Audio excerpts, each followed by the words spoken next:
हरे कृष्णा। सभी भक्तों का स्वागत है आज के भक्ति शास्त्री कक्षा में। आज हम अध्याय 3 जिसका शीर्षक है भक्ति के लिए पात्रता, इसकी शुरुआत करेंगे।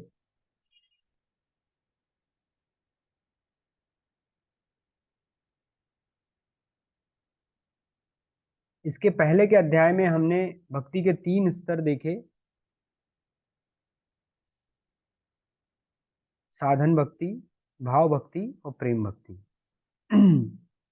और इसमें फिर हमने जो साधन भक्ति उसकी परिभाषा देखी। साधन भक्ति के जो प्रकार है, वैदिक साधन भक्ति और रागानुग साधन भक्ति। तो इसमें हमने वैदिक साधन भक्ति इसकी परिभाषा भी देखी। रागानुग साधन भक्ति की परिभाषा हम आगे के अध्याय में देखेंगे। तो अब इसके आगे जो चर्चाएं होगी वो वैदिक साधन भक्ति के संदर्भ में होगी कि वैदिक साधन भक्ति हम किस प्रकार से कर सकें।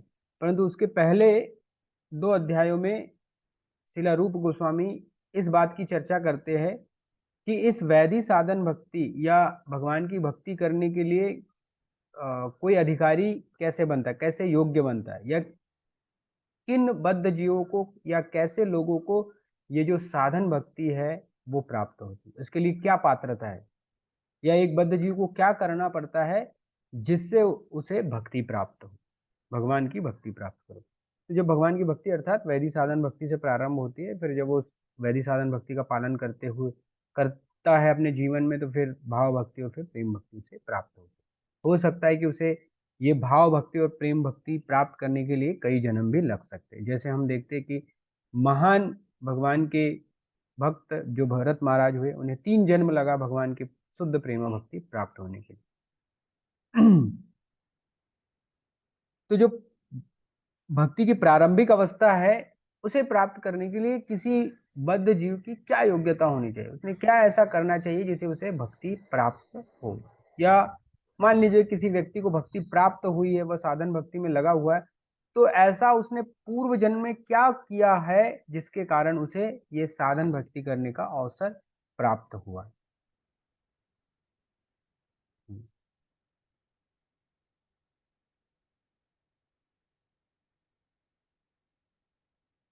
तो मैं आपसे प्रश्न पूछना चाहता हूँ कि क्या योग्यता है किसी व्यक्ति को, किसी बद्ध जीव को भक्ति प्राप्त करने के लिए, उसने पूर्व जन्म में क्या किया होना चाहिए, या यदि किसी बद्ध जीव को भक्ति प्राप्त करना है तो उसे क्या करना होगा, किसके द्वारा वो भक्ति को प्राप्त कर सकता है। हरे कृष्ण प्रभूजी, हाँ बताइए। पूर्वजन्माचा सुकृत किंवा पूर्वजन्म केलेली किसी भक्त का ऑडियो ऑन है। हाँ, तो जैसे माता जी ने बताया कि सुकृति करने की, सुकृति, तो सुकृति का ये तो एक बहुत ही वृहद शब्द हुआ। सुकृति, सुकृति का अर्थ है कि अच्छी कृति करना। अच्छी कृति करने का अर्थ है कि इसमें कई कार्य आ सकते हैं। सुकृति के अंतर्गत पुण्य कर्म आ सकते हैं, दान आ सकता है, धर्म आ सकता है, तप आ सकता है, ये सब सुकृति है। तो एक तरह से आपने ये कह दिया इस सुकृति शब्द के आधार पर कि कोई पूर्व जन्म में यदि पुण्य कर्म करे, यही कहना चाहते माता जी आप, पुण्य कर्म करे, दान दक्षिणा यस करे, प्रभूजी, धर्म दान धर्म व्रत। या भक्ति करना या नहीं, भक्ति करना तो ये हमारा लक्ष्य है कि भक्ति, किसी भक्ति करने तक वो मतलब। सुकृति यानी वैष्णव सेवा हो सकती है पिछले जन्म में, अनजाने में। हाँ, नहीं तो ये हाँ, सही बात है। अनजाने में ओके। पता नहीं चलता होगा। हाँ, मान लीजिए कि कोई आए भक्त हाँ, हमारे अनजाने में घर, ऐसे तो सुकृति हो गई ना वो सुकृति पिछले हो जन्म की। गए। यस। और इसके अलावा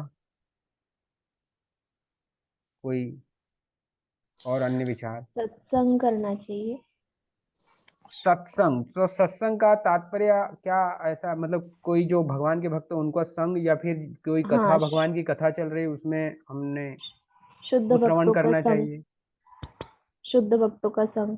शुद्ध भक्तों का संग, ओके, उसी के लिए पाठ कि ये हमें संग पात्र। मतलब वो आचरण में लाना चाहिए जो अच्छी।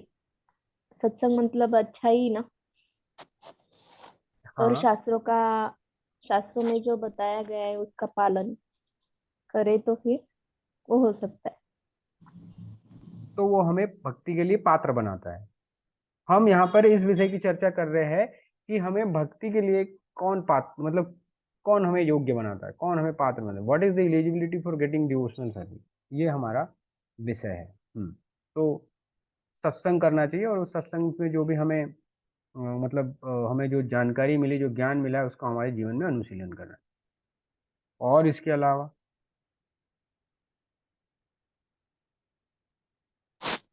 भक्तों की कृपा। भक्तों की कृपा। तो ये भक्तों की कृपा हमें भक्ति के लिए पात्र बनाती, योग्य बनाती, हाँ ये भी हो सकता है। चलिए हम लोग आगे देखते हैं। तो ये विषय के शीर्षक में शिला रूप गोस्वामी ऐसे लिखते हैं, तत्राधिकारी। तत्राधिकारी मतलब उसका अधिकारी, उसका मतलब साधन भक्ति का अधिकारी। तो कौन है? तो यहाँ पर विषय, जैसे यहाँ पर स्क्रीन पे आप देख रहे होंगे कि क्या हमारे जो पुण्य कर्म है वो हमें भक्ति के लिए पात्र बनाते हैं, या फिर हम यज्ञ हवन करते हैं वो हमें पात्र बनाते हैं, या दान धर्म हम जो करते हैं वो हमें पात्र कर बनाते हैं, या देवताओं की हम जो पूजा करते हैं वो हमें पात्र बनाते हैं। तो इसके उत्तर में श्रील रूप गोस्वामी बताते हैं कि हमें भक्ति के लिए पात्र या योग्य कौन बनाता है? गुरु गुरु बनाते हैं। गुरु बनाते, लेकिन गुरु कैसे प्राप्त होंगे हमको? हाँ ये भी हो सकता है। तो आइए देखते हैं शिला रूप गोस्वामी क्या कहते हैं। तो वो भक्ति रसामृत सिंधु के इस श्लोक के माध्यम से कहते हैं, यह केनापि अति भाग्येन जात श्राद्धो अस्य सेवने नाति सक्तो न वैराग्य भाग्यस्य भाग्यसम अधिक कार्यसो। तो इसके अनुसार शिला रूप गोस्वामी कहते हैं कि किसी अतिशय सौभाग्य से जिस व्यक्ति में श्री भगवान की सेवा करने की श्रद्धा उत्पन्न होती है, और वह न तो अति आसक्ति युक्त हो और न अति वैराग्य युक्त हो, वह व्यक्ति साधन भक्ति का अधिकारी, ये उसको योग्य बनाता है। तो यहाँ पे दो चीजें महत्वपूर्ण बताई है किसी को भक्ति का अधिकारी होने के लिए या भक्ति में लगने के लिए। एक तो है किसी अतिशय सौभाग्य, यहाँ पे अतिशय सौभाग्य कहकर कोई बहुत मतलब विशिष्ट चीज का उन्होंने इंगित किसी बात को नहीं बताया। अतिशय सौभाग्य मतलब ये अतिशय सौभाग्य क्या है? क्या हमारा पुण्य कर्म है, पिछले जन्म का दान धर्म है, या हवन इत्यादि है? यहाँ पर बताया नहीं, सिर्फ ये शब्द बताया कि किसी अतिशय सौभाग्य। अब यह क्या सौभाग्य हम आगे देखेंगे। तो एक चीज तो है किसी अतिशय कोई सौभाग्य, कोई हमारे जीवन में कोई अतिशय सौभाग्य, उसके द्वारा हमारे हृदय में भगवान के प्रति श्रद्धा उत्पन्न होती है। और ये श्रद्धा जब उत्पन्न होती है तो हम भक्ति में लगते हैं, यदि हम लोग बहुत आसक्त नहीं है भौतिक चीजों से, और न ही बहुत अधिक वैराग्य भी है भौतिक चीजों। मतलब ये दोनों जो एक्सट्रीम है, बहुत अधिक वैरागी होना भी भक्ति के लिए अनुकूल नहीं है, और बहुत अधिक आसक्त होना भी भक्ति के लिए अनुकूल नहीं। तो ये जो प्रारंभिक योग्यता है वह तो किसी बद्ध जीव में है ही कि वह बहुत ज्यादा आसक्त नहीं होना चाहिए भौतिक चीजों से, और बहुत ज्यादा विरक्त भी नहीं होना चाहिए, और उसके ऊपर कोई अतिशय सौभाग्य उसे प्राप्त होना चाहिए। तो ये अतिशय सौभाग्य क्या है, इसके बारे में फिर शिला रूप गोस्वामी एक मतलब ये जो परिभाषा उन्होंने दी, पहले तो उस परिभाषा की वो पुष्टि कर रहे हैं यहाँ पर कि मैं जो परिभाषा दे रहा हूँ वह भागवतम में श्री भगवान ने उद्धव जी से भी यही बात की थी। तो ये श्लोक है जहाँ पर जब भागवतम के 11वें स्कंद में जब भगवान श्री कृष्ण उद्धव को उपदेश देते, तो वे भगवान उद्धव से कहते कि हे उद्धव, जो पुरुष न तो अति विरक्त है और न अति आसक्त है, तथा किसी सौभाग्य से मेरी लीला कथा आदि में जिसकी श्रद्धा उत्पन्न हो गई, वह भक्ति योग का अधिकारी है और उसे भक्ति योग से सिद्धि मिल जाती है। तो इस श्लोक में भी वही बात कही गई है जो शिला रूप गोस्वामी ने कही कि ज्यादा विरक्त भी नहीं होना चाहिए, ज्यादा आसक्त भी नहीं होना चाहिए, और किसी सौभाग्य से। अब ये सौभाग्य क्या है? जिससे कि भगवान की लीला कथा आदि में श्रद्धा उत्पन्न हो जाए, भगवान के ऊपर श्रद्धा उत्पन्न हो जाए। तो ये सौभाग्य जो है उसके बारे में श्रीला प्रभुपाद जी अभी बताते हैं। यहाँ तो केवल सौभाग्य बताया हुआ है, लेकिन ये सौभाग्य वास्तव क्या है, वास्तव में सौभाग्य क्या है, तो वो बात श्रीला प्रभुपाद जी अपने विश्लेषण में बताते। तो पढ़िए पहला पैराग्राफ और दूसरा पैराग्राफ मराठी में। हरे कृष्ण प्रभु जी। हाँ अध्याय 3 भक्ती स्वीकारण्याकरिता साधकाची योग्यता. भगवंताच्या भक्तिमय सेवेत पूर्णपणे रत असणाऱ्या भक्तास महात्मा असे म्हणतात. अशा महात्म्याचा संग लाभल्यावर मनुष्याच्या मनात श्रीकृष्णाविषयी किंचितसे आकर्षण होते. मात्र त्याच वेळी तो मनुष्य सकाम करणे आणि भौतिक सुखांचा उपभोग यामध्येही पूर्णपणे आसक्त राहू शकतो व निरनिराळ्या प्रकारचा त्याग करण्यासाठी त्याची तयारी नसणेही शक्य असते. अशा व्यक्तीचे जर श्रीकृष्णाविषयी आकर्षण अढळ असेल तर ती भक्तिमय सेवा करण्यासाठी एक योग्य साधक समजली जाऊ शकते. आगे कमी पडे. शुद्ध भक्ताच्या संगतीत कृष्ण भावनेविषयी उत्पन्न झालेले आकर्षण म्हणजे थोर भाग्याचे प्रतीक आहे. भगवान श्री चैतन्य महाप्रभूंनी असे म्हटले आहे की अत्यंत भाग्यवान लोकच आध्यात्मिक गुरु आणि श्रीकृष्ण यांच्या कृपेने भक्ती लजेचे बीज प्राप्त करू शकतात. या संबंधी भगवान श्रीकृष्ण श्रीमद भागवतामध्ये 11.20.8 उद्धवाला सांगतात, प्रिय उद्धव, केवळ महत् भाग्यानेच एखादी व्यक्ती माझ्याकडे आकर्षित होती आणि जरी ती व्यक्ती सकाम कर्मापासून पूर्णपणे अनासक्त झालेली नसली अथवा भक्तिमय सेवेशी पूर्णपणे संलग्न झालेली नसली तरी तिची सेवा अतिशय त्वरित परिणामकारक ठरते. तो अब ये दोनों पैराग्राफों से पढ़ने के बाद किसी सौभाग्य या किसी अतिशय सौभाग्य, तो ये क्या सौभाग्य है, मतलब ये दोनों पैराग्राफ से हमें किस बात को बताया है, किस सौभाग्य की बात कही, या ठीक है किसी सौभाग्य की बात छोड़ दीजिए. ये दो पैराग्राफ पढ़ने के बाद हमें मतलब किस निष्कर्ष पर हम पहुंचेंगे कि किसी बद्ध जीव को भक्ति कैसे प्राप्त होती. दोनों पैराग्राफ की पहली पंक्तियों में दिया हुआ है उत्तर. भगवान की भक्तिमय सेवे में जो पूर्णपणे संलग्न रहता है. नहीं वो तो हाँ संलग्न रहता है तो वो योग्य नहीं बनाता. तो ऐसे भक्त की संगती यहाँ पे क्या, अब देखिए हाँ भगवंताच्या भक्तिमय सेवेत पूर्णपणे रत असणाऱ्या भक्तास महात्मा असे म्हण.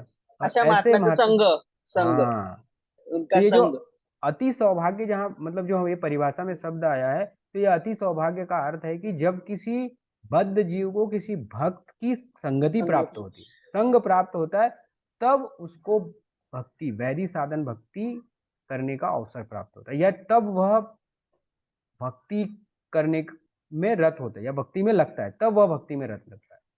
कोई भी बद्ध जीव केवल अपने पुण्य कर्मों के आधार पर, यज्ञ हवन आदि के आधार पर भक्ति में नहीं लग सकता. जब तक कि उस पर किसी भगवान के महान भक्त की कृपा या स्वयं भगवान की कृपा नहीं होती, तब तक वह भक्ति में अपने, जैसे हमने पिछले इसमें भी किया था कि वह अपने प्रयास, जो हम सुदुर्लभा के संदर्भ में जब हम चर्चा कर रहे थे कि कोई अपने प्रयासों से भगवान की भक्ति को प्राप्त नहीं कर सकता. तो वही बात यहाँ पर भी है कि जो साधन भक्ति में कोई बद्ध जीव तब तक नहीं लगता जब तक कि उसे किसी भगवान के भक्त की संगति प्राप्त नहीं होती, उनका संग प्राप्त नहीं होता. और जो दूसरे पैराग्राफ का पहली पंक्ति भी है, शुद्ध भक्तांच्या संगतीत कृष्ण भावना विषयी उत्पन्न झालेले आकर्षण म्हणजे थोर भाग्याचे प्रतीक है. थोर भाग्य म्हणजे वही है किसी सौभाग्य, मतलब किसी भगवान का जो शुद्ध भक्त है उसकी अगर संगति हमें प्राप्त हुई तो वही हमारे लिए सौभाग्य. तो यहाँ पर जो किसी सौभाग्य जो शब्द है, तो वो सौभाग्य है किसी भगवान के भक्त की संगति, और उससे हम भगवान की भक्ति करने के लिए पात्र बनते हैं. अगर हम हमारे जीवन में भी देखें तो कोई भक्त हमारे जीवन में आता है, हो सकता है कि उसने हमें पहले मंदिर में बुलाया हो, कोई गीता कोर्स हुआ हो उसके लिए आमंत्रित किया होगा, या किसी ने हमें पुस्तक, श्रील प्रभुपाद जी की पुस्तक वितरण करने के लिए बुलाया हो, या हो सकता है कि उनके हाउस प्रोग्राम में हमें बुलाया होगा, और इस तरह से हम उस भक्त से जुड़े और फिर उस भक्ति की और अधिक संगति लेने से फिर और अधिक हम लोग भक्ति करने के मतलब भक्ति के कार्यों में हम संलग्न हुए. तो हर किसी के जीवन में यदि हम झांक के देखें तो कोई ना कोई भक्त की संगति के आधार पर ही हम भक्ति में लगे. अब हो सकता है कि कोई कहेगा कि नहीं मैं तो ऐसे ही, मतलब मेरी इच्छा हुई और मैं मंदिर में आ गया. ठीक है, आप मंदिर में दर्शन भी लिए, फिर भी मंदिर में तो आप अपनी इच्छा से मंदिर में आए, लेकिन मंदिर में आने के पश्चात आप किसी भक्त से मिले होंगे, और फिर उस भक्त से मिलने के पश्चात ही आप भक्ति में संलग्न हो.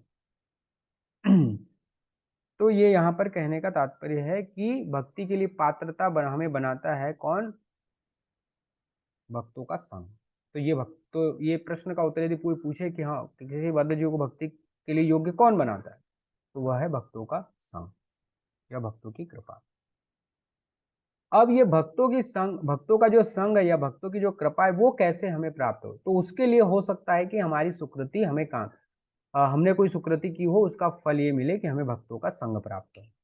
जैसे कि माता जी कह रहे हैं कि कोई हो सकता है कि अनजाने में हमारी भक्तों की सेवा हो जाए या कोई मदद हो गई भक्तों की, तो ये जो हमने सुकृति की उसका फल जो है हमें भक्तों का संग मिला और भक्तों के संग से फिर हमें भक्ति प्राप्त हुई।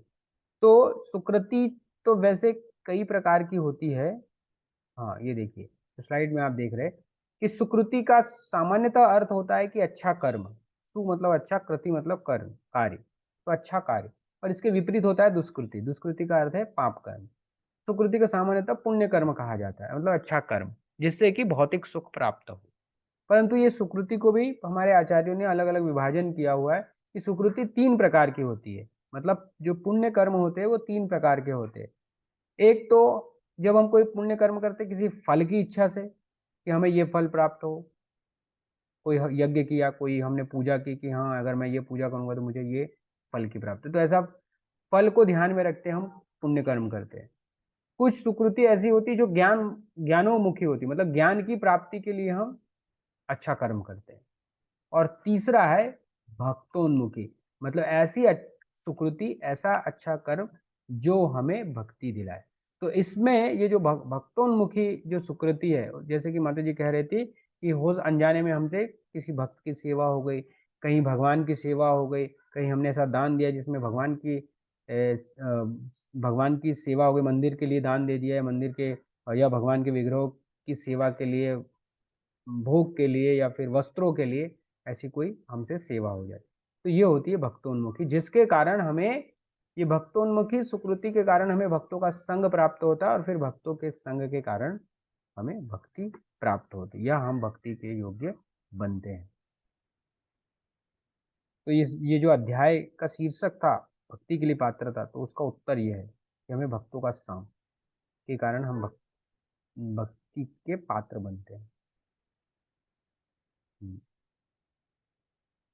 हाँ पढ़िए आगे का पैराग्राफ। हरे कृष्णा, मैं पढू? हम्म भक्त 3 प्रकारचे असतात. प्रथम श्रेणीच्या भक्ताचे वर्णन आता देण्यात येत आहे. हा भक्त शास्त्रांचे अध्ययन करण्यात अत्यंत निष्णात असतो.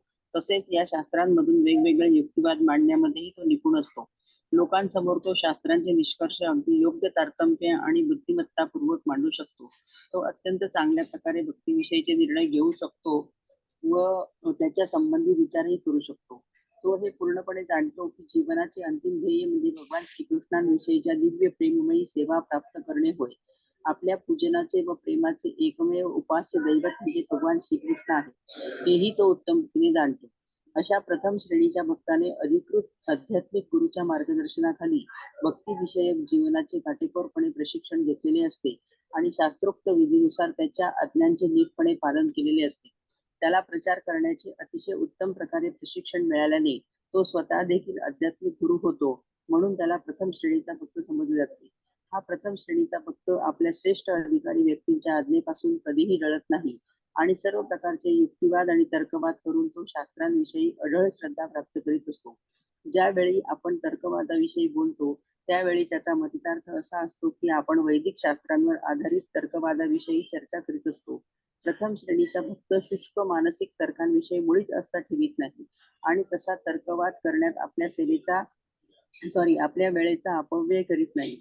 दुसऱ्या शब्दात ज्याने भक्तिमय सेवेविषयी परिपक्व निष्ठा प्राप्त केली आहे त्याला प्रथम श्रेणीचा भक्त म्हणून स्वीकारणे अतिशय योग्य आहे. बस माता जी.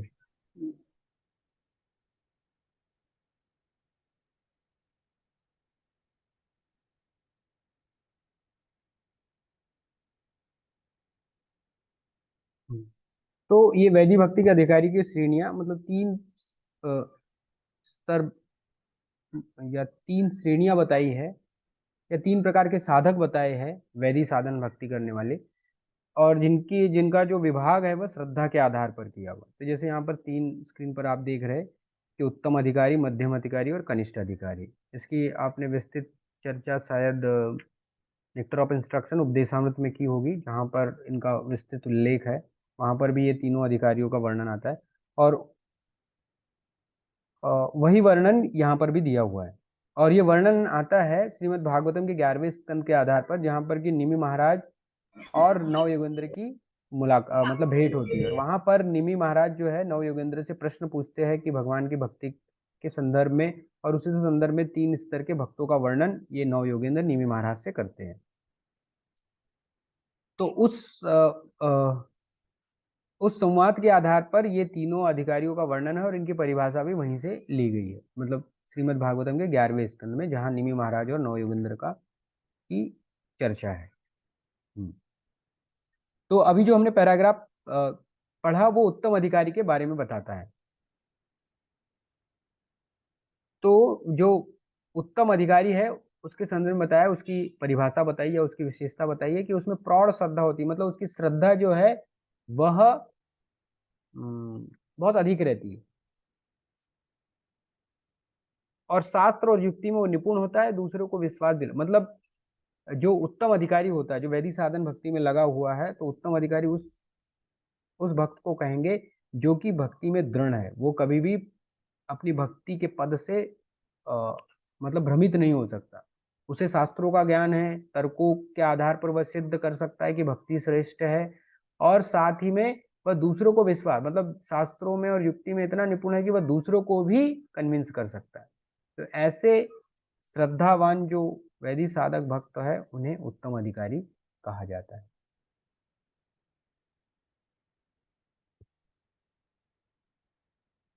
ये सभी जो ये ये सभी जो 3 प्रकार की कैटेगरी है या विभाग है, ये सभी वैदिक साधक साधन भक्ति वालों के ही विभाग है। जैसे कोई भक्त प्रारंभिक अवस्था में लगता है भक्ति में, तो वो कनिष्ठ अधिकारी कहा जाता है। फिर धीरे धीरे जब वो शास्त्रों का अध्ययन करता है, गुरु की वाणी को श्रवण करता है और भगवान के नामों का जप ध्यान पूर्वक करता है, ग्रंथों को ध्यान पूर्वक पढ़ता है, तो उसकी श्रद्धा धीरे धीरे विकसित हो जाती है और वह दृढ़ता पूर्वक जो है भक्ति में लगता है। तो इस तरह से ये विकास होता है। फिर वो मध्यम अधिकारी के स्तर पर पहुंचता है, फिर वो उत्तम अधिकारी के स्तर पर पहुंचता है। हाँ, तो अभी पढ़िए मध्यम अधिकारी इसके आगे का पैराग्राफ। मैं बोलू प्रभुजी? हाँ, दुसऱ्या श्रेणीच्या भक्तांचे वर्णन खालीलप्रमाणे करण्यात आले आहे. त्याला शास्त्राच्या बळावर वादविवाद करता येत नाही, परंतु आपल्या ध्येयाविषयी मात्र तो दृढ निश्चयी असतो. याचा अर्थ असा की दुसऱ्या श्रेणीच्या भक्ताला भक्तीच्या प्रक्रियेवर पूर्ण श्रद्धा असते, परंतु तो विरुद्ध पक्षाला पराभूत करण्यासाठी वैदिक शास्त्रावर आधारित वादविवाद करण्यास पात्र अपयशी ठरू शकतो. त्याच वेळी भगवान श्रीकृष्ण हेच एकमेव आपले आराध्य दैवत आहेत, याविषयी मात्र तो कधी डळमळीत होत नाही. आगे भी पढ़ो प्रभु जी। नहीं नहीं बस। तो ये दूसरा जो मध्यम अधिकारी है, ये भी शास्त्र और युक्ति में निपुण होता है, लेकिन यह उतना निपुण होता है कि अपनी श्रद्धा को बनाए रख सकता है। परंतु अगर कोई दूसरे व्यक्ति अगर वाद विवाद या अपनी सिद्धांत को वो मतलब यदि कोई दूसरा आध्यात्मिक व्यक्ति अपने सिद्धांत को प्रतिपादित करे इसके सामने, तो हो सकता है कि यह भ्रमित हो जाए, क्योंकि यह उतना निपुण नहीं हो सकता कि दूसरों को अपने शास्त्रों के अध्ययन के द्वारा डिफीट कर सके, हरा सके। तो शास्त्र और युक्ति का केवल इतना अध्ययन होता है कि स्वयं की श्रद्धा स्थित रहती है, फिक्स्ड रहती है, परंतु दूसरों को ये कन्विंस नहीं कर सकता। लेकिन जो पहला उत्तम अधिकारी है वह दूसरों को भी कन्विंस कर सकता है। इस जो उत्तम अधिकारी रहता है उसको कोई भी दूसरा जो फिलॉसफी वाला व्यक्ति चाहे कितनी भी फिलॉसफी दे, तो वह उसको भक्ति पद से भ्रमित नहीं कर सकता, क्योंकि वह इतना एक्सपर्ट रहता है शास्त्रों में और तर्कों में कि वह अपने शास्त्र के ज्ञान के माध्यम से, युक्ति के माध्यम से वह सामने वाले व्यक्ति को कन्विंस कर सके। परंतु यह बात मध्यम अधिकारी में नहीं होती है। तो जो उत्तम अधिकारी और मध्यम अधिकारी में अंतर यही होता है कि जो मध्यम अधिकारी वह दूसरों को कन्विंस नहीं कर सकता है, परंतु उत्तम अधिकारी जो है वह दूसरों को कन्विंस कर सकता है। अब पढ़िए आगे।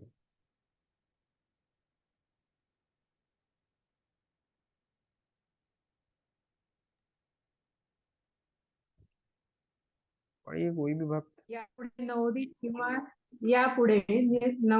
किंवा तिसऱ्या श्रेणीच्या भक्ताचे वर्णन करण्यात येत आहे. या भक्ताची श्रद्धा दृढ नसते, तसेच त्याला वैदिक शास्त्रातील अंतिम निष्कर्षाविषयी ज्ञान नसते. जर विरुद्ध पक्षांनी प्रखर वादविवाद उपस्थित केले अथवा जर त्यांनी विरुद्ध निर्णय दिला तर त्याची श्रद्धा डळमळीत होऊ शकते. नवोदित भक्तामध्ये आपल्या ध्येय प्राप्तीविषयीच्या दृढ श्रद्धेचाही अभाव असतो, म्हणून त्याला नवोदित किंवा नवसाधक भक्त असे म्हणतात. हो गया प्रभु. हाँ, तो ये जो कनिष्ठ अधिकारी है उसके संदर्भ में बताया हो कि यह शास्त्र और युक्ति में भी उतना निपुण नहीं होता है. किसी प्रकार की कमजोर कुछ श्रद्धा मतलब भक्तों का संग किया, उसके कारण थोड़ी भगवान में श्रद्धा इसकी जागृत हुई और उस श्रद्धा के आधार पर यह भगवान की भक्ति में लगा हुआ है. परंतु यदि हाँ जीवन में कोई समस्या आ जाए या कोई ऐसा व्यक्ति आ जाए जीवन में जो भौतिकवाद के बारे में अपना सिद्धांत प्रस्तुत करे या मायावाद के बारे में सिद्धांत, तो हो सकता है ये भ्रमित हो सकता है ये व्यक्ति. तो ऐसे जो प्रारंभिक जो भक्त है जो भक्ति में लगे उन्हें कनिष्ठ अधिकारी कहते हैं या नौसिखिया भक्त भी कहते हैं.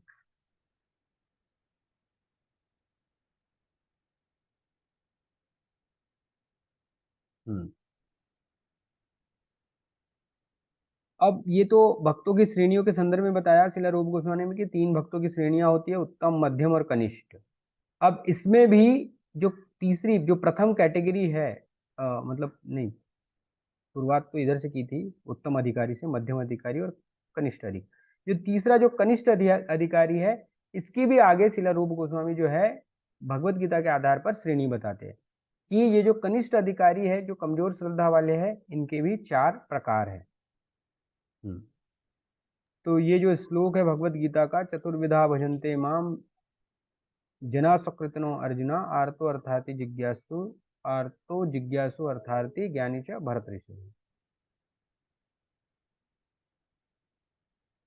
तो श्रील रूप गोस्वामी कहते हैं कि ये जो कनिष्ठ अधिकारी ये 4 प्रकार के हैं और वो 4 प्रकार के कौन कौन से हैं कि आर्त, जिज्ञासु, अर्थार्थी और ज्ञानी. अब क्यों इन्हें कनिष्ठ अधिकारी बताया गया है? क्यों? क्योंकि ये जो भगवान का भजन कर रहे हैं इसके पीछे कुछ इनका मोटिव है, कुछ इनको लाभ प्राप्त करने की इच्छा है.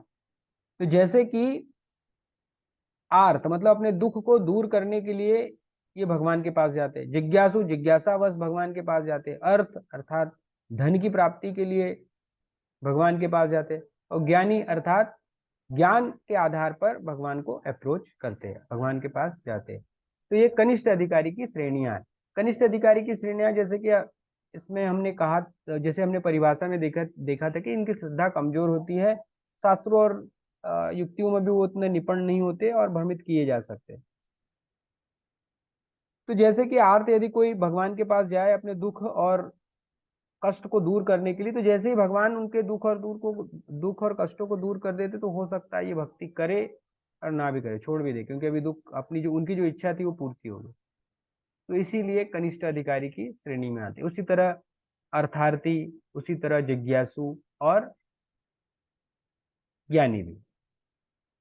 परंतु भगवान ने भगवत गीता में आगे कहा है कि इन चारों में ज्ञानी जो है वो श्रेष्ठ है, क्योंकि ज्ञानी जो है ज्ञान के आधार पर भगवान के पास जाता है तो ज्यादा संभावना बनी रहती है कि वह भगवान की भक्ति में लगे रहे, क्योंकि वहां पर कोई ऐसा मोटिव नहीं है, भौतिक लाभ का कोई मोटिव नहीं है, जिसके कारण ज्ञानी जो भगवान के पास जाता है तो वह भक्ति में आसानी से लग जाता है और वह भक्ति में लगा ही रहता है.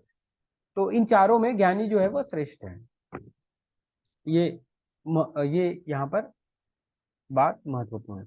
यहाँ पर जो शब्द आया है कि चतुर्विधा भजन्ते माम जना सुकृतनो अर्जुना, सुकृतनो कहा है, जो यहाँ पे सुकृति, ये 4 प्रकार के लोग जो है सुकृति, अच्छे कर्म में लगने वाले लोग हैं. तो क्योंकि अच्छे कर्म में लगे हुए हैं इसीलिए ये भगवान के पास जा रहे हैं, अन्यथा कोई कर्मकांड की विधि को अपनाते या कोई अन्य देवी देवता के पास जाते थे अपने. ऐसा नहीं कि जो कष्ट या दुख वगैरह हो तो उसके लिए भी कई लोग जो है देवी देवताओं के पास जाते हैं। जिज्ञासु लोग भी देवी देवताओं के पास जाते हैं। अर्थी धन की प्राप्ति के लिए भी कोई देवी देवता के पास जा सकता है। और ज्ञान मतलब जो शास्त्रों में जो अध्ययन किया उसके आधार पर भी कोई देवी देवता को अप्रोच कर सकता है। परंतु यहाँ पर बताया हुआ है कि सुकृतुन, ये अच्छे कर्म किए वाले हैं, इसीलिए ये भगवान के पास जा रहे हैं। और ये सुकृति को जैसे हमने पहले समझा था कि सुकृति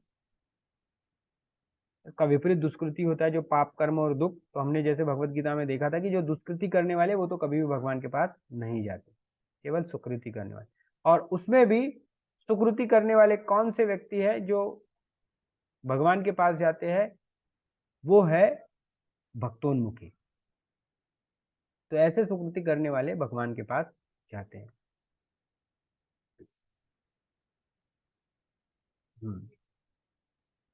तो यहाँ पर ये जो श्लोक में बताया हुआ है 4 प्रकार के लोग, आर्त, अर्थार्थी, जिज्ञासु और ज्ञानी। तो ये भगवान के पास अप्रोच करते, भगवान के पास जाते किसी विशिष्ट उद्देश्य की प्राप्ति के लिए। तो जब ये विशिष्ट उद्देश्य की प्राप्ति के लिए भगवान के पास जाते हैं, तब हो सकता है कि भगवान की इन पर कृपा हो या भगवान के भक्तों की कृपा हो। तो जब भगवान की कृपा या भक्तों की कृपा होगी तब ये भगवान की भक्ति में लगते हैं। और फिर श्रील रूप गोस्वामी जो है इनके उदाहरण बताते हैं कि आर्त की जैसे उदाहरण शास्त्रों में आता है कि गजेंद्र, तो गजेंद्र को जब कष्ट हुआ, जब वो सरोवर में थे और अपना पूरा उन्होंने अपने बल के आधार पर पूरा प्रयास किया कि किस तरह से उस मगरमच्छ से रक्षा हो सके, परंतु वो सक्षम नहीं हुए अपने बल के आधार पर। फिर अपने परिवार के बल के आधार पर उन्होंने सोचा कि ये मुझे इस मगरमच्छ के ग्रह से मुक्त करेंगे, तो वो भी नहीं कर पाए। तब पूर्व जन्म में उन्होंने जो सुकृति की थी, इंद्रदुम्न महाराज के रूप में जो सुकृति उन्होंने की थी, जो साधुओं का संग किया था, जिन्होंने कई प्रकार के श्लोकों का अध्ययन उन्होंने किया था, तो उन श्लोकों के आधार पर उन्होंने वहां पर भगवान की प्रार्थना अर्पण की। और तब जाकर भगवान वहां पर अवतरित होते, भगवान की कृपा प्राप्त होती है, और तब वे भगवान के महान भक्त कहलाते हैं। तो इस तरह से तो यहाँ पर कैसे उन्हें भगवान की भक्ति प्राप्त हुई? क्योंकि पूर्व जन्म में उन्होंने भक्तों का संग किया था, जिसके आधार पर वो प्रार्थना भगवान को अर्पण करते।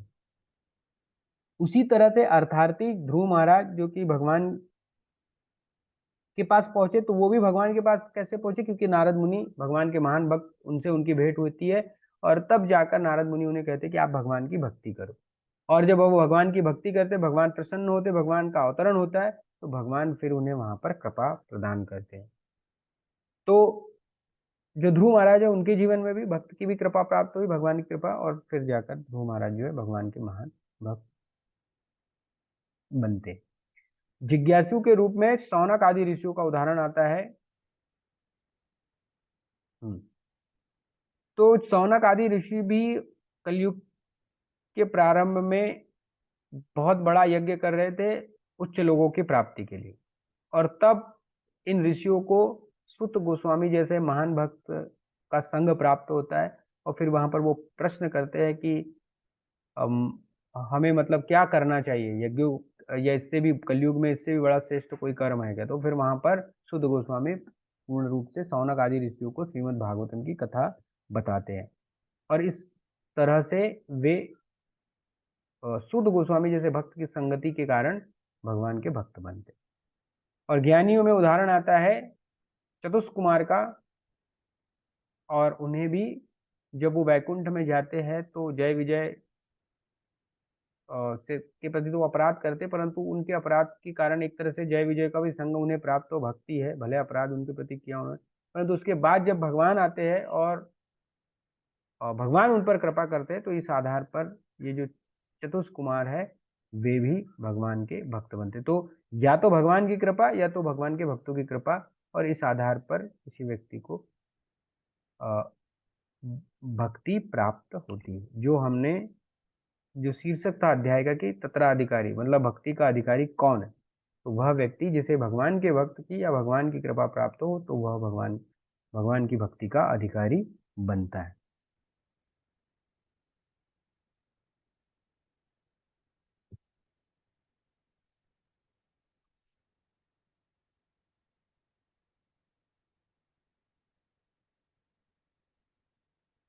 हाँ, तो ये अभी 3-4 पैराग्राफ को हमने संक्षेप में समझा दिया। इन्हीं के संदर्भ में विस्तृत चर्चा होती है यहाँ पर। ये आर्त अर्थात जिज्ञासु ज्ञानी, इनका हर एक का उदाहरण लेते हुए।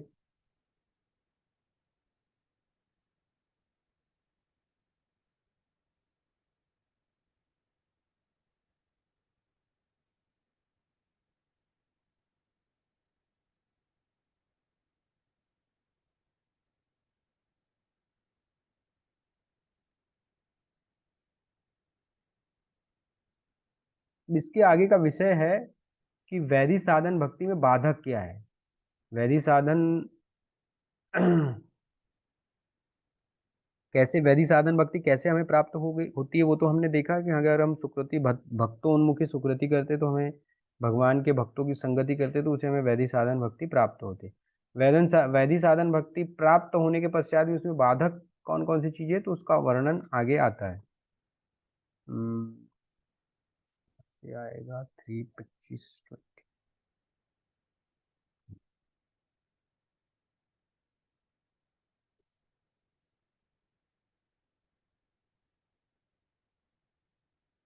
पेज नंबर 36 मराठी में देखिए कि पेज नंबर 36 का जो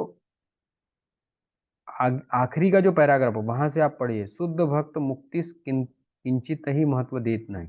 इधर से पढ़ू क्या प्रभु जी? मैं नहीं नहीं, हाँ उसके ऊपर वाला नहीं, उसके ऊपर वाले पैराग्राफ से पढ़िए। या उलट एक मिनट रुकिए, या वरना फिर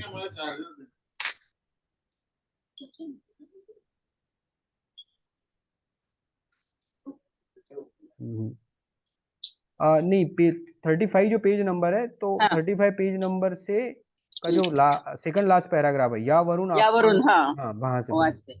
यावरून आपण असा निष्कर्ष काढू शकतो की जीवनाच्या भौतिक संकल्पनेतून मुक्त झालेला मनुष्य भक्तिमय सेवेकरता एक योग्य साधक समजला जाऊ शकतो। भगवद्गीतेत याचीही पुष्टी करण्यात आली आहे की मनुष्याला ज्यावेळी ब्रह्म साक्षात्कार होतो त्यावेळी भौतिक विवंचनेतून मुक्त होऊन तो सर्व जीवांना एका स्तरावर पाहू शकतो आणि भक्तिमय सेवा करण्यास पात्र ठरू शकतो। पूर्वी सांगितल्याप्रमाणे भौतिक, आध्यात्मिक आणि भक्तिमय असे 3 प्रकारचे आनंद असतात। मनुष्य जोपर्यंत ऐहिकतेने ग्रस्त झालेला असतो तोपर्यंत त्याला भक्तिमय सेवा आणि तिच्यापासून मिळणारा आनंद प्राप्त करणे शक्य नाही। कोणामध्ये भौतिक सुखाची किंवा भगवंताशी एकरूप व्हायची अभिलाषा असल्यास या दोन्ही संकल्पनांना भौतिक समजले जाते। निर्विशेषवादी लोकांना भगवंताच्या संगतीचा अथवा भगवंताशी जोडलेल्या प्रेम संबंधांचा आनंद प्राप्त होत नसल्यामुळे भगवंतांशी एकरूप होणे किंवा विलीन होणे हेच त्यांचे अंतिम ध्येय असते। त्यांची ही संकल्पना म्हणजे भौतिक संकल्पनेची विस्तृत आवृत्ती असते। या भौतिक जगात प्रत्येकाला आपल्या समाजात किंवा शेजाऱ्यात मोठा नेता होण्याची इच्छा असते। देहात्म बुद्धीमुळे मनुष्य आपल्या जातीत, समाजात अथवा देशात सर्वश्रेष्ठ होण्यासाठी इतरांशी स्पर्धा करीत असतो। जेव्हा ही श्रेष्ठत्वाकरिता केलेली स्पर्धा अनंतापर्यंत पोहोचते तेव्हा त्या मनुष्याला सर्वश्रेष्ठ श्री भगवान यांच्यात विलीन व्हावेसे वाटते। त्यामुळे जरी ही इच्छा इतर इच्छांपेक्षा थोडीशी श्रेष्ठ असली तरी तिला भौतिकच समजले जाते। हाँ बस माता जी। तो वैधि साधन भक्ति में 2 प्रमुख बाधाएं हैं। पहली है भुक्ति अर्थात भौतिक भोगों की इच्छा, और दूसरी है मुक्ति अर्थात ब्रह्म से तदाकार होने की इच्छा।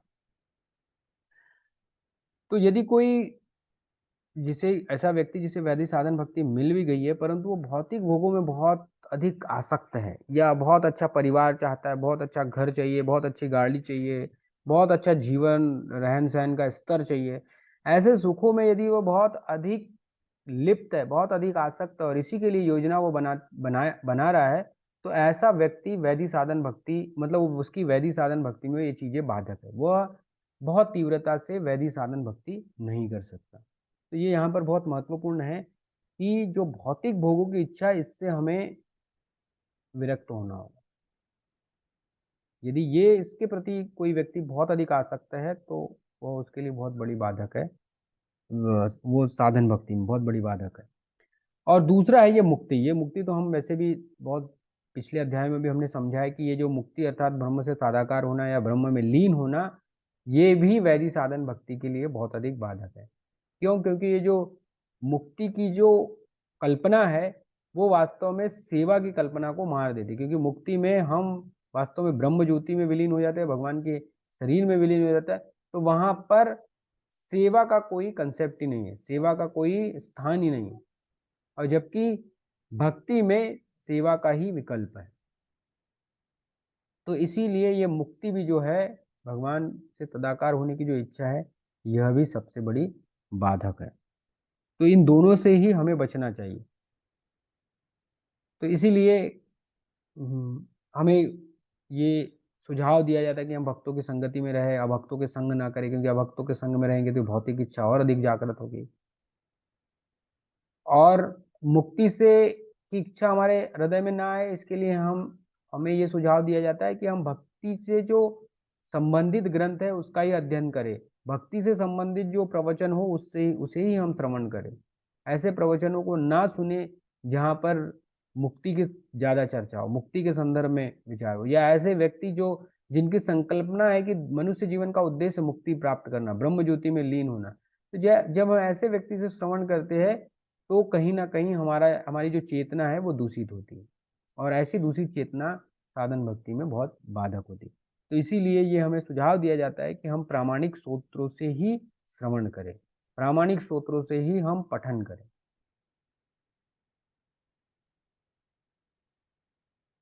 पढ़िए आगे।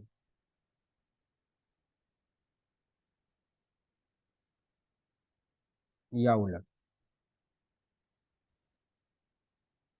या उलट आध्यात्मिक जीवनाची परिपूर्ण कल्पना म्हणजे स्वतःच्या स्वरूप स्थितीचे पूर्ण ज्ञान होय. या पूर्ण ज्ञानामुळे मनुष्य स्वतःला भगवंतांच्या दिव्य प्रेममयी सेवेमध्ये समर्पित करतो. आपण अणु आहोत आणि परमेश्वर अनंत आहे हे मनुष्याने जाणले पाहिजे. त्यामुळे जरी त्याने भगवंतांशी एकरूप होण्याची इच्छा केली तरी ते शक्य नाही. म्हणून जो मनुष्य भौतिक किंवा आध्यात्मिक दृष्टीने अधिकाधिक महत्वपूर्ण होऊन इंद्रिय तृप्ती करण्याची इच्छा बाळगतो त्याला भक्तिमय सेवेतील मधुर रसाचे वास्तविक आस्वादन करता येत नाही. यास्तव श्रील रूप गोस्वामींनी भुक्ती आणि मुक्ती या दोन्ही संकल्पनांची तुलना पिशाच्च बाधेशी केलेली आहे. या दोन्ही गोष्टी क्लेशदायक आहेत. भुक्ती म्हणजे भौतिक सुखाची इच्छा आणि मुक्ती म्हणजे सर्व भौतिक दुःखातून मुक्त होऊन भगवंतांशी एकरूप होणे होय. या वासनांची तुलना पिशाचिणीच्या झपाटण्याशी केली जाते, कारण मनुष्याला जोपर्यंत भौतिक सुखाची व भगवंतांशी एकरूप होण्याची इच्छा असते तोपर्यंत तो भक्तिमय सेवेतील दिव्य रसाचे आस्वादन करू शकत नाही. पुढचं वाचू प्रभुजी. हाँ, तो ये जो हमने अभी समझाया उसी के संदर्भ में बताया हुआ है। शिला रूप गोस्वामी या शिला प्रभुपाद जी का ये वाक्य है कि जो material sense gratification and devotional service go ill together, मतलब भौतिक भोग और कृष्ण भावनामृत दोनों एक साथ नहीं हो सकते, ये दोनों एक दूसरे के विपरीत है। तो यदि हम ये चाहे कि भौतिक भोग भी करें भक्ति भी करें तो ये संभव नहीं। और ये मुक्ति की जो इच्छा है यह तो निश्चित रूप से भक्तों के लिए बहुत ही हानिकारक है। ठीक है, तो इस तरह से ये दोनों ही भक्ति वैदिक साधन भक्ति में बाधक है, भुक्ति की इच्छा और मुक्ति की इच्छा। हाँ पढ़िए माता जी अब आगे। शुद्ध भक्त मुक्तीस किंचितही महत्व देत नाही. चैतन्य महाप्रभूंनी श्रीकृष्णांची अशी प्रार्थना केली, हे नंदनंदन श्रीकृष्ण, मला भौतिक सुखाची मुळीच अभिलाषा नाही. मला हे सुख अनेक अनुयायी, अपार संपत्ती, सुंदर स्त्री किंवा भौतिक संसारातून मुक्ती अशा कोणत्याही स्वरूपात नको.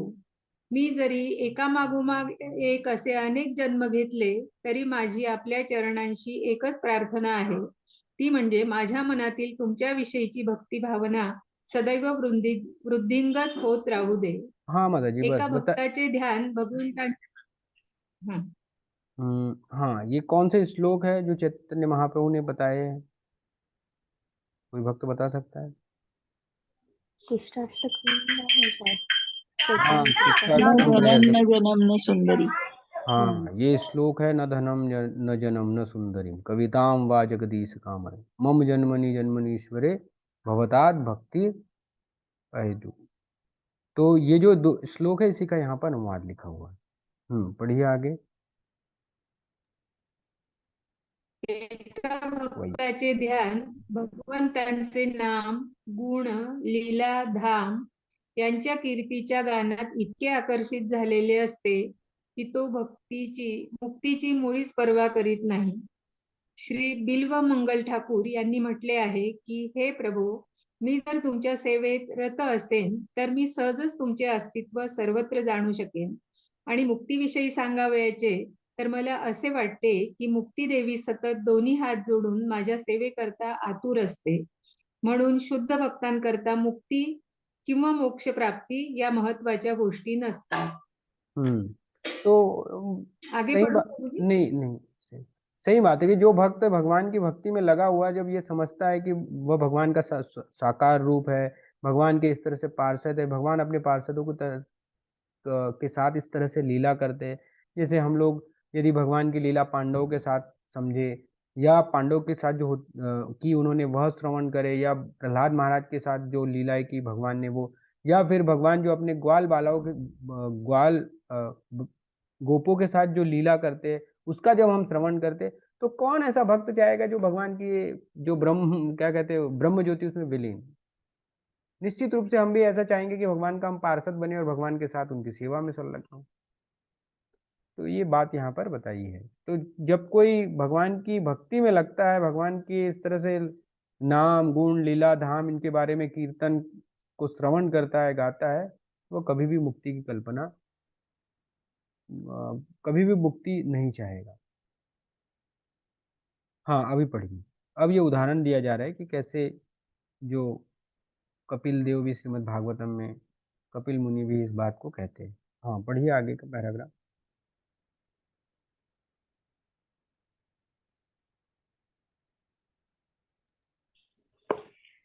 या संदर्भात कपिल देवांनी श्रीमद भागवतात 3ऱ्या स्कंदात 25व्या अध्यायात 36वा श्लोक आपली माता देवहूतीला असा उपदेश केला आहे. हे माते, माझे शुद्ध भक्त माझी अत्याकर्षक रूपे, मुख सौंदर्य आणि शारीरिक रचना पाहून मंत्रमुग्ध होतात. माझा कृपा कटाक्ष, माझे हास्य आणि माझ्या लीला त्यांना इतक्या अनुपम सौंदर्याने नटलेल्या वाटतात की त्यामुळे त्यांची मने सदैव माझ्या चिंतनात मग्न होतात आणि ते आपले सर्वस्व मला अर्पण करतात. त्यांना जरी कोणत्याही प्रकारच्या मुक्तीची अथवा भौतिक सुखाची कामना नसली तरी मी त्यांना माझ्या परमश्रेष्ठ धामामध्ये निवास प्रदान करतो. तो यहाँ पर कपिल मुनि जो है वो अपनी माता देवहूति को उपदेश में बताते कि कैसे उनके भक्त जो है सदैव उनकी लीला स्मरण चाहते हैं, वो मुक्ति या भुक्ति नहीं चाहते।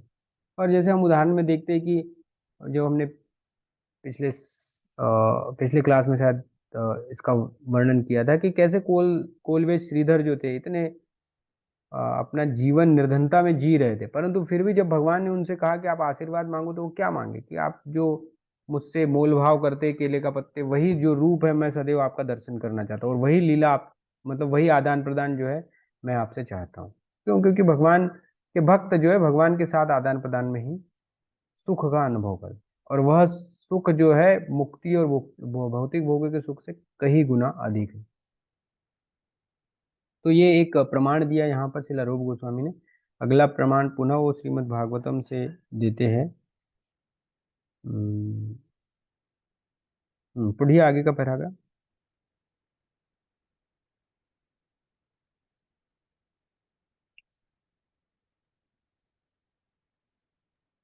हरे कृष्ण प्रभुजी पडतील. हाँ, श्रीमद भागवतातील हे प्रमाण शुद्ध भक्तांना असे आश्वस्त करते की त्यांना पूर्ण पुरुषोत्तम भगवंताच्या सानिध्याची निश्चित प्राप्ती होते. या संदर्भात श्रील रूप गोस्वामी म्हणतात की जो मनुष्य भगवान श्रीकृष्णाच्या चरण कमळाच्या सौंदर्याने अथवा त्यांच्या सेवेच्या माधुर्याने वास्तविकपणे आकर्षित झाला आहे आणि आकर्षणामुळे ज्याचे चित्त सतत दिव्य सुखाने ओतप्रोत भरलेले आहे, त्याला स्वाभाविकपणे मोक्ष प्राप्तीची कधीही इच्छा होत नाही.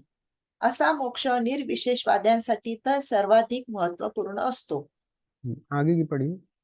वरील विधानाप्रमाणेच श्रीमद भागवतात 3.4.15 आणखीन एक विधान आढळते. तेथे उद्धव भगवान श्रीकृष्णांना अशी प्रार्थना करतो, प्रभो, जे भक्त तुमच्या चरण कमलाच्या दिव्य प्रेममयी सेवेमध्ये निमग्न असतात त्यांना धर्म, अर्थ, काम आणि मोक्ष या 4 पुरुषार्थांच्या कक्षेतील कोणतीही गोष्ट प्राप्त करणे मुळीच कठीण नसते. त्यांच्या लेखी अशी गोष्ट अगदीच तुच्छ असते.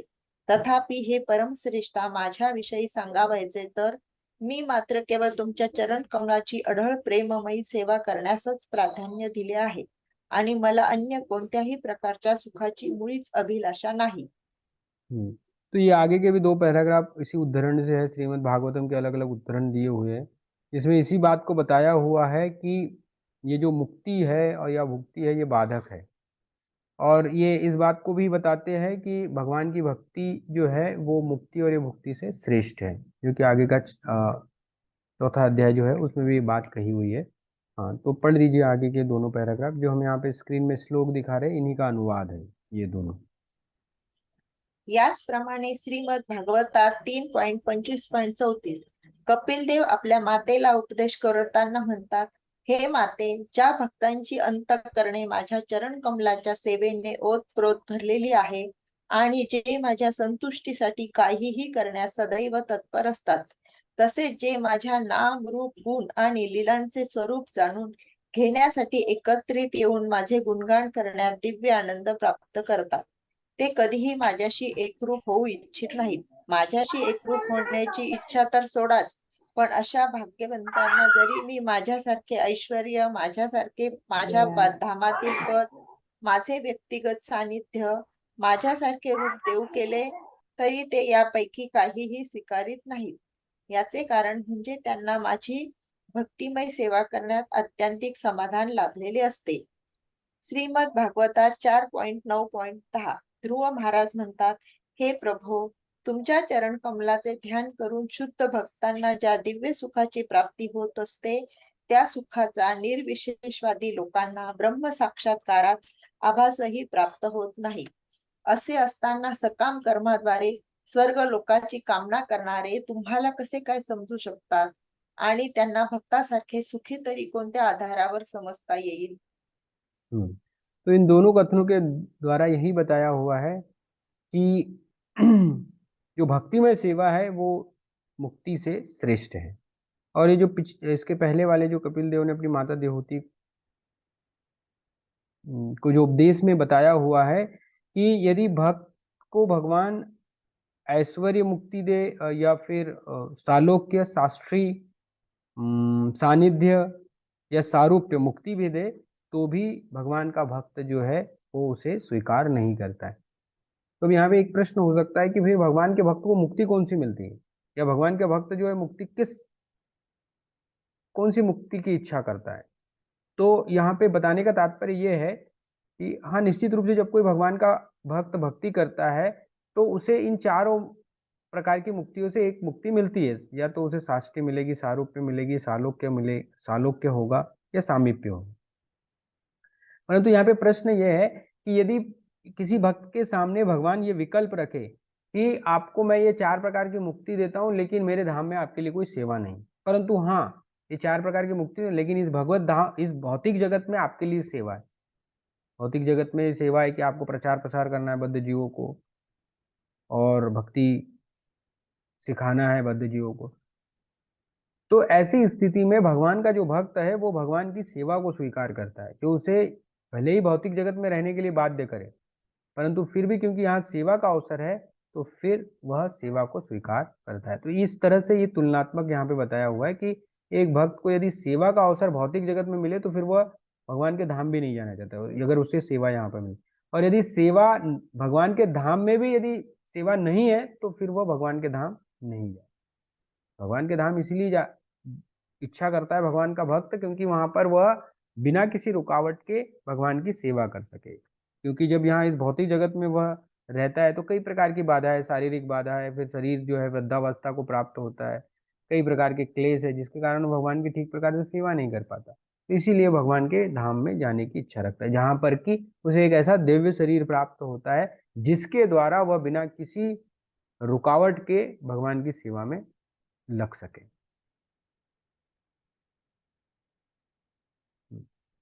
तो ये अंतिम इसमें जो ध्रुव महाराज के कथन में यहीं से समझ लीजिए कि शुरुआत हो जाता है, जिसमें बताया गया है कि कैसे जो भक्तिमय सेवा है वह श्रेष्ठ है मुक्ति से भी। तो आगे का जो अध्याय है हमारा चौथा अध्याय, उसमें सारे ऐसी प्रकार के कथन हैं जिसमें अलग अलग कथनों के माध्यम से शिलारूप गोस्वामी यह सिद्ध करते हैं कि कैसे भगवान की जो भक्ति है वह मुक्ति से श्रेष्ठ है। तो यहाँ पर जो मुक्ति की बात कही गई है वह मुक्ति अर्थात भगवान का जो भगवान के शरीर से जो ज्योति निकलती है या जो ब्रह्म है उसमें तदाकार होने, उस मुक्ति के संदर्भ में चर्चा हुई। तो उस मुक्ति से भी ये श्रेष्ठ है।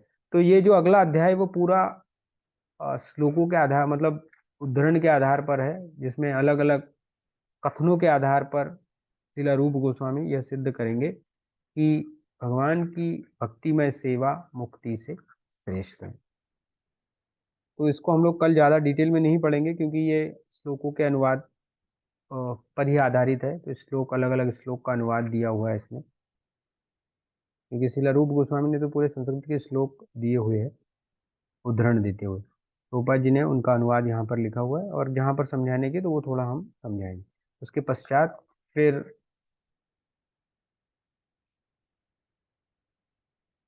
तो आप ये जो अध्याय 4 है थोड़ा पढ़कर आइए, तो हम इसको संक्षेप में समझेंगे और फिर उसके बाद हम अध्याय 4 की शुरुआत करेंगे कल।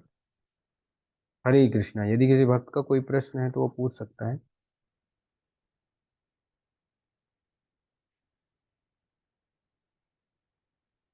हरे कृष्ण प्रभूजी, हाँ, नवशिके भक्त म्हणजे काय हो? नवसिखिया भक्त का अर्थ है कि जो अभी नया नया भक्ति में सीखा है। नवसिखिया भक्त का अर्थ यह होता है कि जो अभी अभी भक्ति में लगा हुआ है, और टेक्निकल रूप से यदि उसकी परिभाषा दी जाए तो वह शास्त्रों के आधार पर उसकी जो श्रद्धा है उतनी पक्की नहीं है और तर्क में भी वह निपुण नहीं है। मान लीजिए कि नवसिखिया भक्त को कैसे कहेंगे, यदि मान लीजिए कोई भक्ति में लगा कोई भक्त और उनसे किसी अन्य व्यक्ति ने पूछ लिया कि भाई भगवान Shri Krishna supreme personality of God है, आप उनको उनकी भक्ति कर रहे हैं, तो कैसे भगवान श्री कृष्ण जो है वो सर्वश्रेष्ठ भगवान है। तो हो सकता है कि वह तर्क के माध्यम से सिद्ध ना कर पाए, शास्त्रों के आधार पर सिद्ध ना कर पाए कि हाँ ये भगवत गीता में ऐसा श्लोक है, भागवतम में ऐसा श्लोक है। ऐसे तर्कों के आधार पर वह दूसरे लोगों को कन्विंस ना कर सके। तो जब वो ऐसा कन्विंस नहीं कर, जो दूसरा भक्त प्रश्न कर रहा है तो वो बोलेंगे अरे आप भगवान श्री कृष्ण की सेवा क्यों कर रहे हैं, आपको तो शिव जी की सेवा करनी चाहिए। शिव जी देखिए ऐसा शास्त्र में कहते हैं ऐसे, और देखिए ये महाराज शिव जी के शिवलिंग पर पानी चढ़ाने की विधि बताते हैं और देखो ऐसा ऐसा लाभ हुआ। तो हो सकता है कि वो उसके तर्क को मान ले और कल से फिर शिव जी की पूजा अर्चना प्रारंभ करे। तो ऐसे भक्त को नवसिखिया जाए। या हो सकता है कि उसके जीवन में कोई कष्ट आ जाए, कोई बाधा, भक्ति में लगा हुआ है लेकिन जीवन में एक ऐसी समस्या आ गई जिसको जिसको वह बहुत मतलब अपने जीवन में महत्व देता है और जिस कारण से वो भक्ति को छोड़ देता है। या नवसिखिया भक्त, चलो अभी हम और अच्छे विषय, मान लीजिए कि कोई भक्त आता है भक्ति में लगा है, प्रसादम की लाइन में लगा है, मान लीजिए किसी भक्त ने कूपन मांग लिया और कूपन नहीं था तो बाहर निकाल दिया, हाँ तो कल से मंदिर आना बंद, क्योंकि प्रसाद के कूपन में हमको कूपन नहीं था हमारे पास तो हमको बाहर निकाल दिया, प्रसाद नहीं। या किसी भक्त ने कुछ कह दिया तो हाँ अभी मुझे भक्त ने ऐसा कह दिया मैं नहीं जाऊंगा मंदिर, नहीं करूंगा। तो ये सब नवसिखिया की कैटेगरी में। या कोई आईडीसी के एग्जाम में फेल हो गया तो फेल कर दिया, अभी मुझे नहीं करनी भक्ति, हमने इतनी पढ़ाई की और इसके बाद भी हम फेल हो गए तो अभी बंद आईडीसी और भक्ति करना भी बंद। तो ये सब नवसिखिया के लक्ष्य। या भक्ति शास्त्री के इसमें हमने परीक्षा दी, हमने इतना अच्छा मतलब हमने ऑनलाइन लेक्चर अटेंड किए, फिर हमने ओपन बुक भी दिया, क्लोज बुक भी दिया, और उसके बाद श्लोका में हम थोड़ा नहीं कर पाए क्योंकि हमारी मेमोरी नहीं थी अच्छी, तो हम थोड़ा अच्छा से एग्जाम नहीं दे पाए, फेल हो गए, हमको फेल कर दिया। तो अभी छोड़ो भक्ति शास्त्री, नहीं करना भक्ति शास्त्री में, हमको नहीं जाना काउंसलिंग मीटिंग में भी। तो ये सब नवसिखिया के लक्ष्य।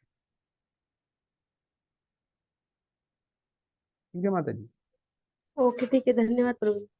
हरे कृष्ण।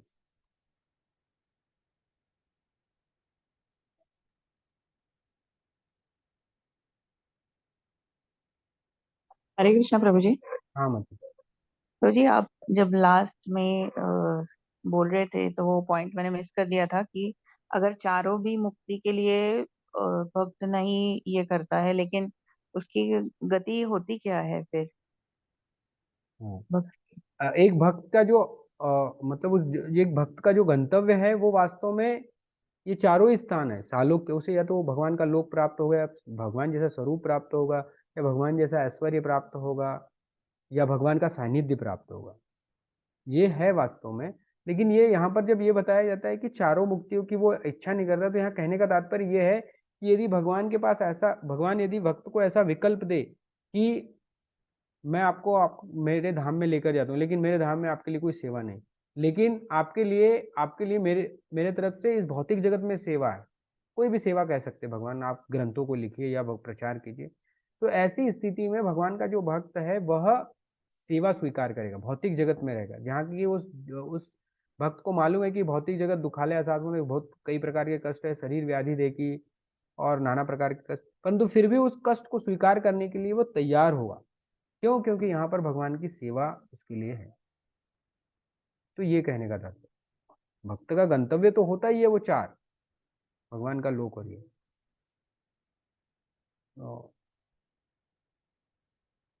ठीक है माता जी, ये कंफ्यूज हो गए।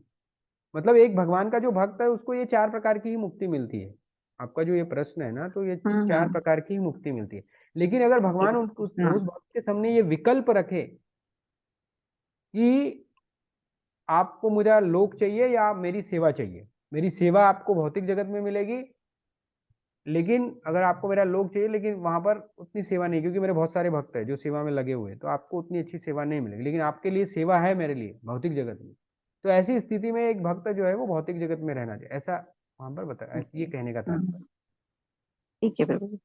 हम्म।